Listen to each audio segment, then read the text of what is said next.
Welcome, Aggies, to the No Man's Land podcast, brought to you by PTCI. We are excited for today's episode as we are in the newly renovated Student Union, and we are joined today by Aggie alum of 1988, Travis Wolf. Travis, how are you, my friend? I'm doing very good. Thank you very much. What do you think of the new union as you've walked through? What do you think of it? I think it looks fantastic.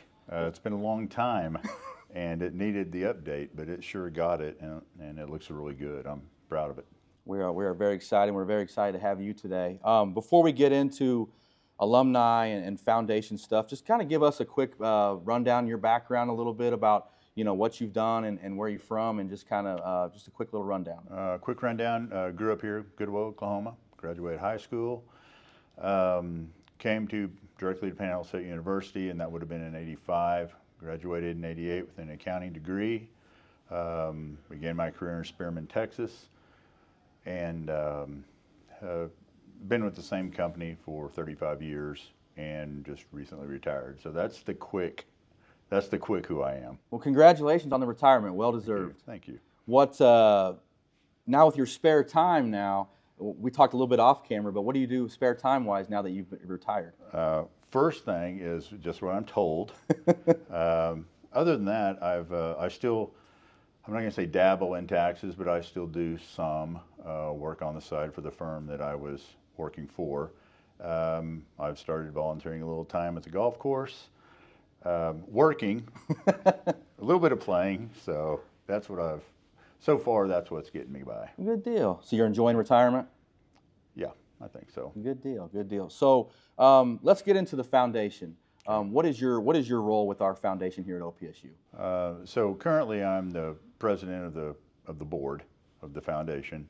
I've served I've been on the board for quite a while. I don't remember exactly how long, but most recently, prior to the presidency, I was on the investment committee, which was pretty involved for that year, and now I'm serving as president.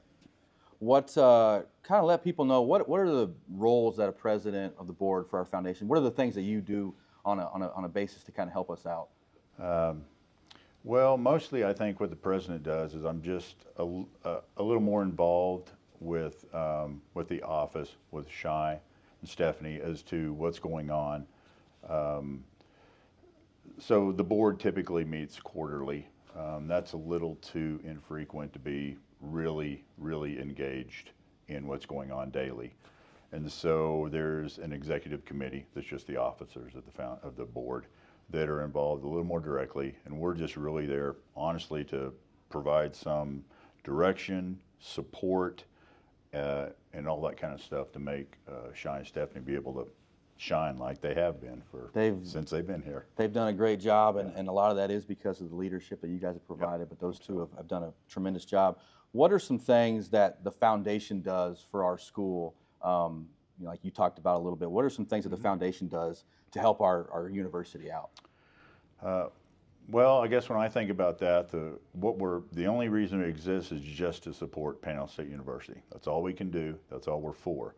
And so we do that in a few different ways. And, I'm going to say the first way, or the most significant way is through scholarships. We also help in other ways through either helping different organizations. They call club accounts. So lots of the teams, organizations have club accounts where they raise money. They get to spend it a little more at their discretion, and so we help them administer those funds, which I think is a big relief from the school's perspective and from the organization's perspective. And then, of course, we would be just the natural vehicle for the people that want to contribute to the university. We're just the way that tax-exempt donation happens easily. So I would say that I can tell you that scholarship-wise, the foundation currently under its control is between $22 and $23 million. Okay, and about just shy of 15 million of that is endowed funds. Those funds are restricted completely to what they can be used for, very specific, and most of that, all of that, well, I think all of that, well, I should say most of that is strictly for scholarships.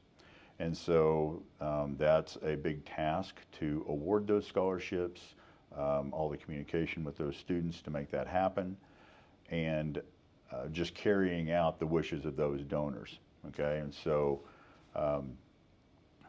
in doing that, I think that we award approximately 270 scholarships annually.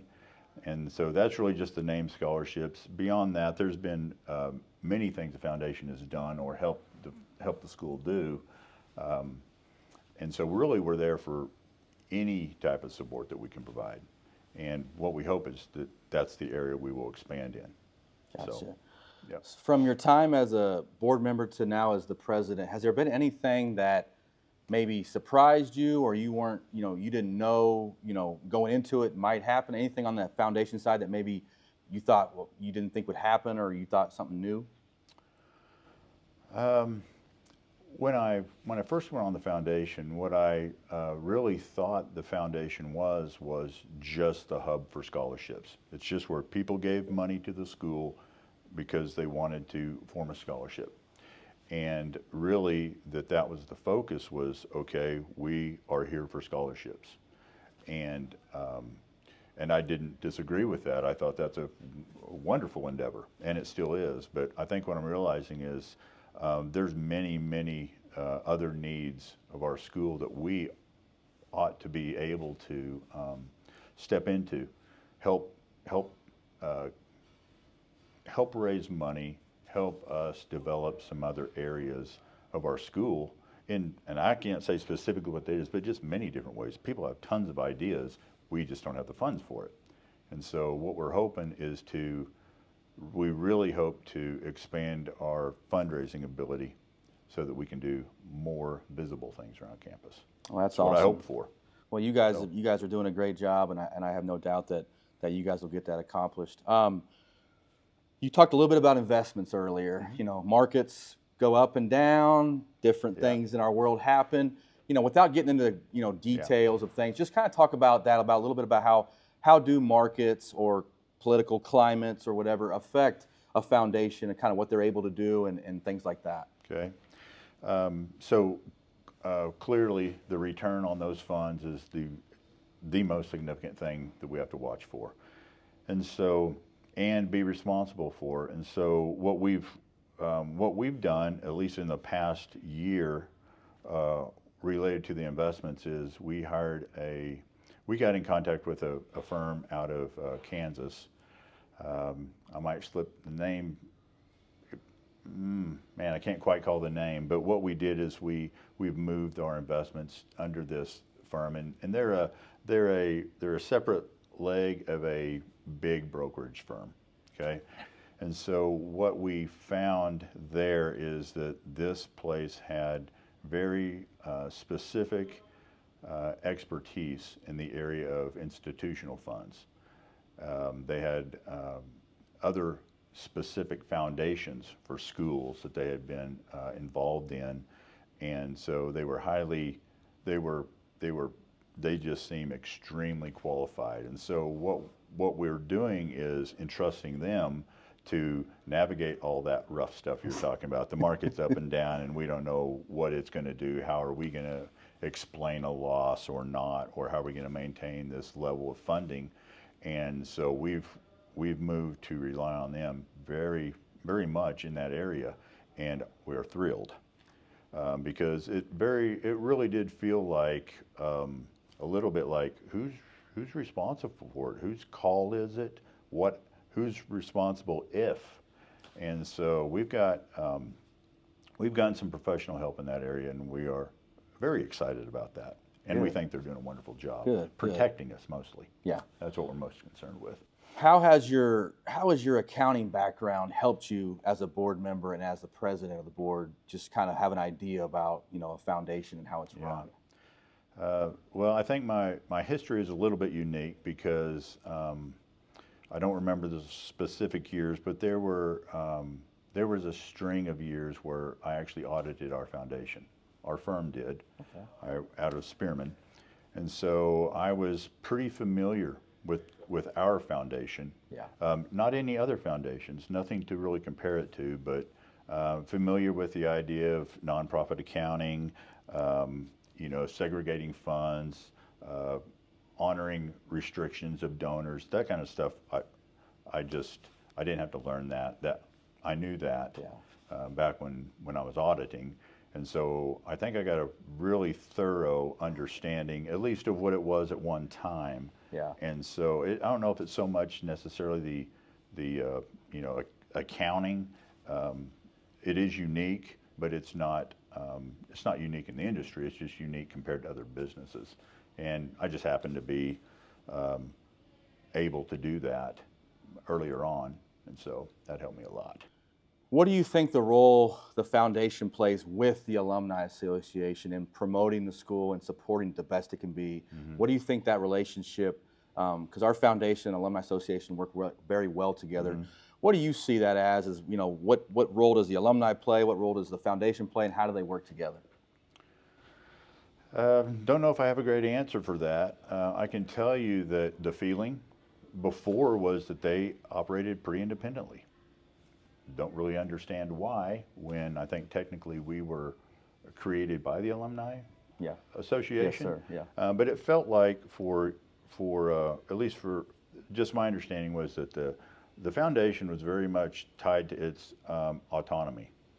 It was separate from everyone, and it was going to operate that way. And so I don't know exactly how that came about, but I don't really see the break in what our goals are. Yeah. I don't know why we wouldn't function better together completely. And so I really think that what I think is that when I think about the foundation's goals, it is all tied to our relationship with all of our alum. Yeah. And where is that relationship? It's with the Alumni Association. Yeah. So I don't know how much we get together, because as a board member, I haven't ever sat down with the Alumni Association board or that. I think you specifically and our staff are working to get you in front of us more to inform us. Mm-hmm. But I don't know why our goals and mission doesn't line up exactly with each other. Because like I said, our donations for the most part are going to come from our alumni population. Yeah. And I don't, at least at this point, I don't know that I don't know what efforts we put into a lot of communication with our alum. Yeah. And I know that you do a lot. So maybe we really work together, and I don't know how that is. Yeah. But whatever it is, it can only get better, is what I think. Yeah, I agree. Because I think all we're going to do is help each other. That's we right. Can just, we're a vehicle for donation, you're a vehicle for contact, we just work together. It all love it. goes in the same direction. I love it. It sounds great. So you're from Goodwell, correct? Yep. Talk about growing up as a kid, being in Goodwell, your times coming to campus and just being around, and just talk about growing up in Goodwell and kind of what that was like. Well, so I don't know anything to compare it to, so I'm just going to have to tell you it was awesome. Yeah. And it was very cool to grow up in Goodwell, small enough that you really got a free reign to run around and do what you want. It was very cool that there was a college here. There were facilities like, when you mentioned that, I hadn't thought about it until now, but they had the swimming pool. Yeah. And that was just the place to go. And, there was college lifeguards, and they got to know you, and until they got enough of you and they ran you off. But it was, and I kind of was thinking that a lot of the people that I graduated with in my high school class, their parents were tied to the school in some form or fashion. Most of them had parents that were professors in some level, but even then, there were others that were just tied to the school. So the school has always been very important to Goodwell. Yeah.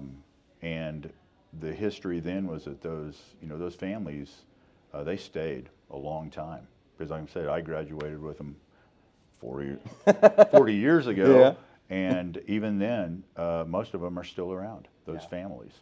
So that's what was unique about growing up and then going to school here. You know, one of the things I thought was great is that you feel like you really knew the professors. Well, I might have known them because they were my friends' parents, but I think that everybody has that same experience Yeah. when they come here, is that you know, you feel like you really get to know professors, admin, everybody. Yeah. So.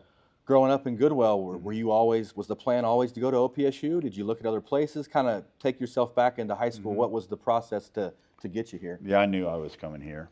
I knew that early on, at least from the time when I was in high school. When I even, before that, I don't think I gave it a second thought about college. Yeah. But when I was in high school, I knew that I was going to come here, and I knew that I was going to accounting.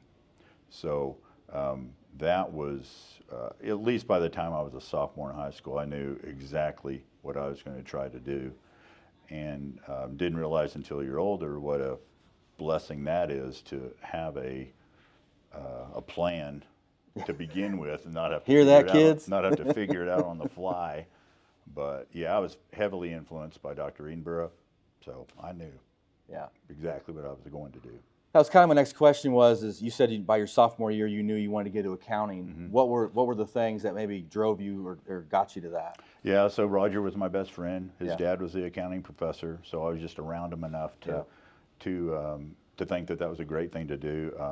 And I remember the respect my parents had for Dr. Edinburgh, so that's where I was going to go. That's awesome. That's great. Talk about your time here. You know, you got an accounting degree. Talk about your time here and what were the classes like? What was the experience like? Just kind of give us a heads up on Yeah. what that was like.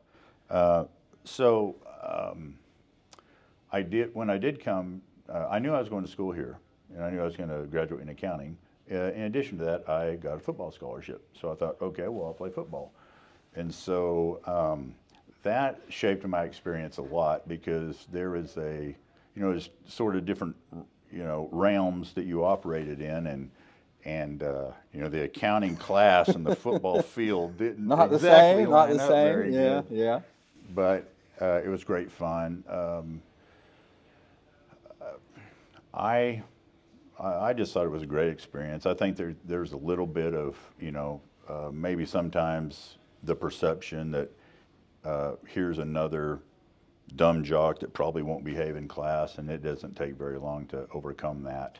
Yeah. And I just think all the professors really care enough about their kids that you put out the effort, they're gonna watch that and treat you accordingly. So it was great.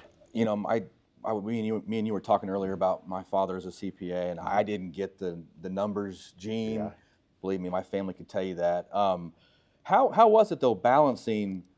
Because we've had Megan Greason on our podcast, and obviously worked with her and know her very well. You know, she was an athlete. She did accounting. We talked about kind of balancing. Yeah. How was that balance between football and then accounting? Because accounting, that's a lot of. The work you have to do. It's a lot. And obviously football, if you want to be any good at football. So how was that balance, and how were you able to do that? I'm not really sure exactly how that worked, but I do know that accounting was first. And so my work got done. It doesn't matter what it took, that was going to get done. And it was the priority. Don't know why, that's just how I was geared. Now, as far as making that happen, it wasn't really as difficult as it might sound. There was a lot of homework, but there was time. Yeah. And I pretty well compartmentalized. It was like morning school, afternoon's football. Yeah. Evening is whatever. Yeah. Whatever you got to do first. Yeah. And then, so I guess I think that I approached my accounting degree kind of like a job. Yeah. And so that was very interesting. That was very fun. And I can tell you that the football side of that was enormously fun. And not so much just, no one likes to practice, but the the people and the characters and the personalities of the people that you became friends with just made it a lot of fun. That's the next thing I was going to talk to you about was the football side of it. Yeah. Just kind of talk about, some of the guys you played with and just your experience playing OPSU football. Well, I came with pretty naive, played 8-man football, never been on an 11-man field. Yeah. And, What position did you play? So I was recruited to be a receiver. Okay. To be a flank. It's funny, what they call a flanker. It's a slot receiver. Yeah. I didn't even know what that was when I was recruited. And so, but in my first season, I broke my ankle. And so I set out that season, and when I came back in the spring, I had moved to defense, and I was a defensive end. Okay. That's the way I finished. Okay, cool. Started from then on. Awesome. So defensive end until real late in the career. We had a coaching change, changed our defense, and that was a stand-up linebacker outside, but it was kind of the same position. So. What did you prefer, offense or playing on defense? Oh, defense. Hitting people? So, and that's the thing. When I came, growing up in Goodwill, I was pretty much aware of what was going on at the college. Yeah. And that was when they had the Sunflower Bowl, that kind of stuff. You see all the plaques around. And so there was a lot of success in football. And I'm going to say, just in my mind, I don't remember the old stuff, but from the late 70s, early 80s, and I don't know if this is just my perception or if this was true, but it was at least in my mind, the people you knew, the names that I knew, the previous players, they were defensive guys. It was a defensive school. Gotcha. And that kind of rough, tough attitude. Nice. And so, I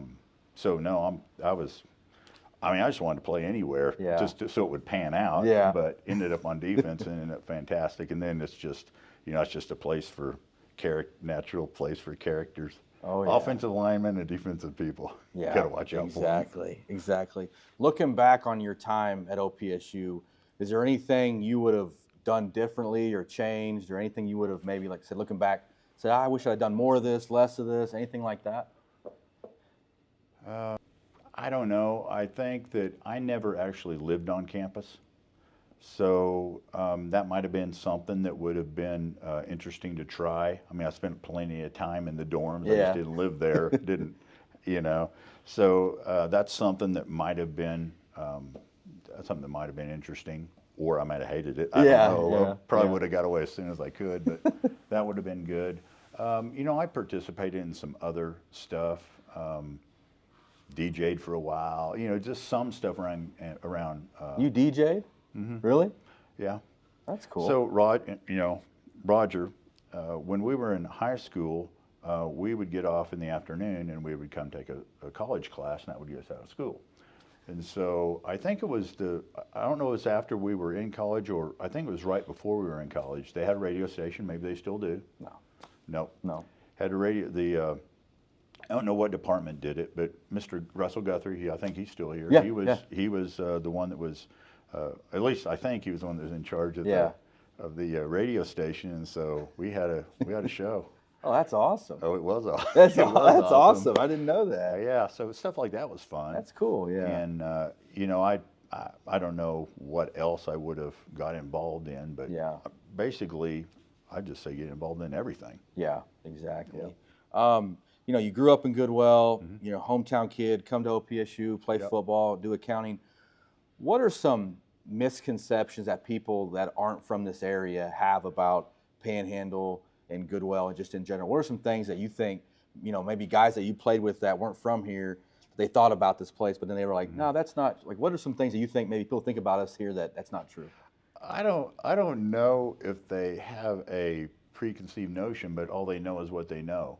And so when you say that, what comes to mind is football players that I know, and there seemed to be at least some group that was from the East Coast, and there was some from Beaumont, southern Texas, and they knew what they knew, and it was not Goodwill. Was it? Yeah. So I can imagine when someone shows up, they're looking around like, what in the world? But I think that they catch on pretty quickly. Yeah. I don't really catch on. I think that they realize people are people. We're all here to do the same thing. and so they jump right in. But yes, you know, all the things to do that aren't here, Yeah. that people are used to. But I think that just gets replaced with relationships, just knowing other people, spending your time with people. I think That's all there is to do. I think every person we've had on the podcast has talked about the relationships with the people, whether it's your instructor, people in Goodwell, the town, the school. I think like you're right that what we may lack in, like you said, opportunities, we make up with our people, and I think that's a good point. I like that. Yeah. I like that. So, what advice would you give to a current OPSU student? You touched on a little bit earlier about getting involved, but what are some things that you might tell a kid if he walked in? Hey, Travis, I'm thinking about going to OPSU, or I'm here right now. What are some things that you would tell them to do to maximize their time here? Yeah. I don't know how to tell somebody how to necessarily have fun, but I know that when I visit with people, I just tell them my story. And so, you know, my story was I knew I was going to go into accounting. Yes, okay, I knew all that, but I also knew that the accounting degree that I was going to get here it was portable. It was as good as any. I believed, and I still do, that it was as good as any accounting degree from any school anywhere. And so I'm just saying, from a I'm here to what am I going to do next, understand that the education that you get here is going to be as good as the education that you're going to get in any place. And so, and in some ways it's easier because you just have this smaller class size, more accessibility. You're not being taught by graduate assistants for 2 years. I mean, you really are professor taught from the get-go, and in a small enough setting that you're really going to get it. So I would tell them that as far as the why come here, that would be one thing. And I mean, other than that, it'd just be what they're interested in. I don't know, but try to help them, convince them that you don't end up where you're at by accident. So that's awesome. That's good advice. Now that you're retired and you're spending a little bit of time mowing the golf course, do you have any kind of future plans or maybe bucket list things that now that you are retired, you kind of look and say, hey, I want to maybe try to do this or get this done, anything like that? I mean, there's a bucket list, but no one seems interested in my bucket but me. A few travel places, and we're checking Glacier National Park off this summer. Oh, nice. So it's a few places like that. They're all U.S. They're all national parks, but they're just stuff I've never been to. Cool. And so hopefully the first one is so much fun that the next ones just get easier and easier. So right now it's not like, oh, we're just going to travel all the time or anything like that. Yeah. But our travel is going to be, some stuff we haven't ever done. Nice. And hopefully it just continues. Yeah, cool. So that's all that's on my list right now. And the rest of it, I'm just kind of letting happen. Yeah, that's awesome. Last thing before we head out, and you hit on it a little bit earlier, but how did your time here at OPSU get you prepared and get you ready for a career as a CPA for 30, 40 plus years? Yep. What you hit a little bit earlier, but just what are the things that OPSU gave you that you were able to go into the real world and have success? Yeah. So the one thing is, like I mentioned earlier, is I believe that my education was as good as any education everywhere. Still believe that. And so what that gave me was confidence to go out and do it. Now, about the first lesson you learn when you get out there is you don't know everything. Yeah. So maybe it was a little overly confident, but it did play out that education was exactly what I thought it was, and that it was of good enough quality, right, that I could succeed in that field that I was in. Another thing that it did was, is a lot of the peers that I graduated with, they're still around, right? A lot of the people that go to school here, they stay around or they go back home, but home's not too far away. So a lot of I'm just going to say colleagues, peers are still around, still in contact. So you have that pool of people to, discuss things with. And so that's another thing. And then, being close to the schools, you could always come back if you wanted, just to talk to anybody. Yeah. So That's awesome. that's what set me up. Well, that's awesome. So- That's great. Well, Travis, you're a great Aggie. You do a lot for us with the Thank you. foundation. You're a very supportive alum. Congratulations on the retirement and your successful career. And we thank you for everything you do for us, Travis. Appreciate the job you're doing. I hear only wonderful things, and I see why. Thank you, sir. All right, folks, that ends our latest podcast episode. We will see you next time on the No Man's Land podcast, brought to you by PTCI.